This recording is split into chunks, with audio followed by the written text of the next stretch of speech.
திங்கள் சந்தை அருகே குப்பைக்கு தீ வைக்க சென்றவர் உடல் கருகிய நிலையில் பிணமாக மீட்பு.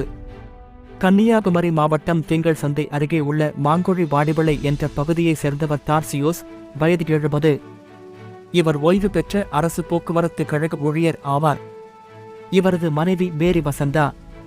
இவர் நேற்று முன்தினம் தனது வீட்டின் அருகில் உள்ள தென்னந்தோப்புக்கு சென்று குப்பைகளை அகற்றிவிட்டு வருவதாக கூறி புறப்பட்டுள்ளார். ஆனால் வெகு நேரமாகியும் அவர் வீடு திரும்பவில்லை. இதனால் அவரது மனைவி தென்னந்தோப்புக்கு உறவினர் ஒருவரை அழைத்துக் கொண்டு சென்றார். அப்போது அங்கு தார்சியோஸ் இருந்த நிலையில் பிணமாக கிடந்துள்ளார்.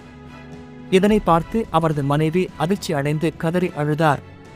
தோப்பில் உள்ள இலை மற்றும் குப்பைகளை எரித்த போது தீ பற்றி தார்சியோஸ் இறந்திருக்கலாம் என கூறப்படுகிறது.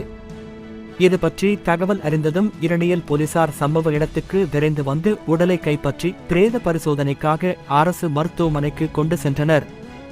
மேலும் இது தொடர்பாக வழக்கு பதிவு செய்து போலீசார் நடத்தி வருகின்றனர்.